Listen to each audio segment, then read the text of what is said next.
Well, my name is Merea Bentrott, and we are in Huxley, Iowa, and we represent the Huxley Enhancement Recreational Organization. HERO. My name is Rick Bentrott, and I'm currently the Vice President of HERO.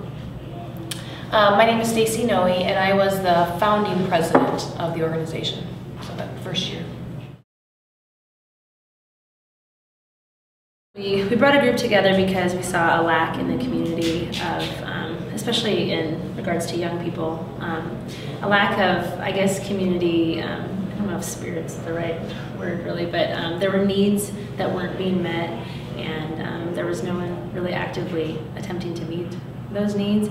And so we got together and we wanted to create an organization where we could somehow find a way to meet those needs, either through fundraising or through volunteerism and things like that. And we basically just got together and started pointing out where we saw those needs, and then we just started volunteering, and then we tried to raise some money, and then everything that we raised we would just pour back into the community. If we got some money from one event, then we would put it towards another event where we did see that they could use it. A lot of young people had moved into the community right about the time that we had started, and so Huxley had been for years more of a bedroom community. People would go to work and then they'd come home and nothing went on. And so as younger people started to move into the community who didn't grow up here, there was a need for something. And actually the JC's organization came here to start a group, and that brought together a core group of people who were like, we definitely need something. And then after we got started, initially with the JC's group, we thought, we determined that what they had to offer wasn't exactly what we wanted, because they focused a lot on professional development.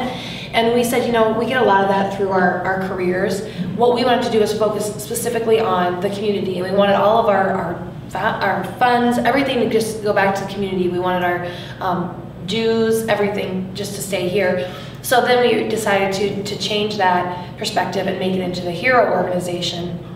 And so that's really what started it, but there was this true calling, I think, of young people in the community wanting to meet other people, and there just wasn't an opportunity to do that. And so, what we focused on early on was, events that would be social, yet give us an opportunity to give back at the same time.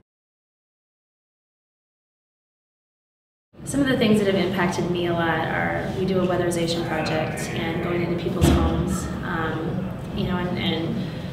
and putting plastic on the windows and things like that. People really being able to go somewhere and see the need. Giving money is a lot different than being involved and volunteering, and that has really made an impact on me. And also showing our kids. I think that's been another way that's affected me, that mom and dad are invested in the community and that we're proud of our community. And it's important for me to be a good example, or for us to be a good example to our kids, since Iowa kind of has a reputation. They educate their students and then they leave. And so if we can show our kids that we're invested in Iowa and that we like it here and that there's a reason to stay.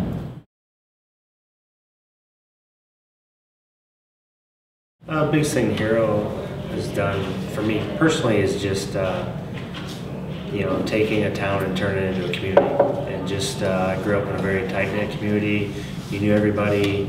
Some people say there's good and bad to that. I look at the good side of that you can drive down the street and know people, really know about them and their families, and you can go out and have a good time together. You can do good things as well while you're doing that, and so it's very rewarding. Just from I'm strengthening my friendships while we're also building a stronger town and community, touching people's lives, and doing it in a fun way. It's a fun event to get together. It's enjoyable. Oh, we're also raising money for a good cause.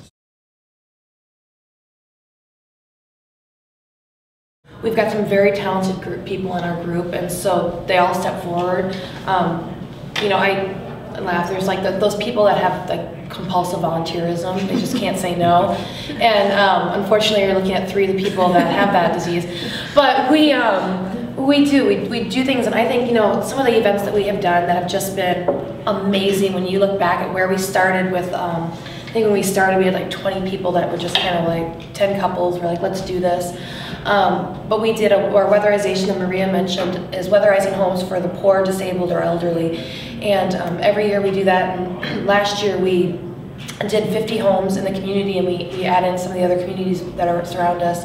We were able to mobilize in one weekend over 100 volunteers, and this is football season. This is a Saturday. This is times when people are going to games, and to get 100 people to show up and to just help out those in the community, to me, is amazing. We have another event that's coming up is our community Halloween celebration. You know, our community has never before been able to put anything on successfully. We have grown that to where we'll have close to 300 kids come through dressed in costumes for a free night, and we get food donations to the pantry, and it's those things where you're like, you know, a small community of our size, but when we put our mind to it, we can do just about anything. We'll give away this year, one of the committees that I'm on is in charge of the money that we raise, giving it back to the community, and we give back through a grant program. We'll probably get back close to $5,000 this year, which, you know, isn't a ton when you look at some of the projects, but if we can help them $500 here, $500 there. But on top of that, all the events that we do a holiday tour homes, we give all the money to the clothing and food pantry. Flood relief, we raised $3,000 for when we had the floods come through Iowa for a town neighboring to us, because they had a ton of damage. So, I mean, we'll raise close to $10,000 a year that we give back to the community, and that's just from 10 people sitting around at the park one day saying, let's do this. And that's what I think is really amazing. And that's what makes my heart just be like, that is what a community is about. That is what I want to teach my kids. And so that's what I love about here.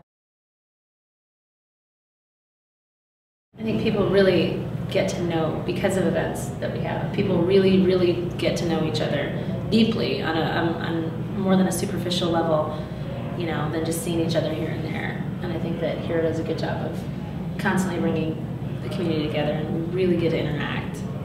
You know? Yeah, I think for me it's the friendships that we've developed. I mean, there are people that we wouldn't have met otherwise. I mean, it's just such a deep friendship where you can call on anyone. If you need help, they're there for you. And just that feeling that people know that we're here for to benefit the community. We don't want anything else. And you can run into people that you've met through weatherizing their home, you know, 2 years in a row, and they're just like, you'll see them out in town, and they'll be like, oh, thank you so much, you know, how are you doing, you know, and you can kind of talk to them and you build those relationships. And I think that's what's important, because to me, I don't want people to, initially I think people thought we were doing this just so that people would, you know, think we were this, you know, such great people. But you know, people come to the realization that we're doing this because we want a better community. We want something that our kids can be proud of, and we want something the community can be proud of. I think that, you know, when, you know, don't complain about it, do something. I think it's in every community. I just think you have to tap into, you know, you have to look. You can't sit and wait for it to come to you. I think you have to go find the people who have those common interests. I think that's a key to why we do it, because we have children, and I want my children to see that, you know, it's important to go out and help those that can't help themselves. It's important to go out and give your time with the elderly who just want someone to talk to.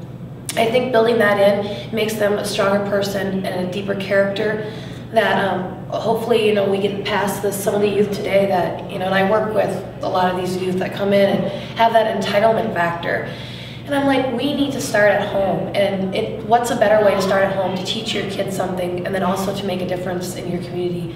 That's what it's about, and that's what I think when I go out, you know, and I have the opportunity to take our kids out and they can see things. That's why we do it, and that's why I would hope people would take away that, you know, you're not just doing that for yourself, but you're doing it for your kids and for their kids, so that you start here and it just passes down the line. And that's when change happens.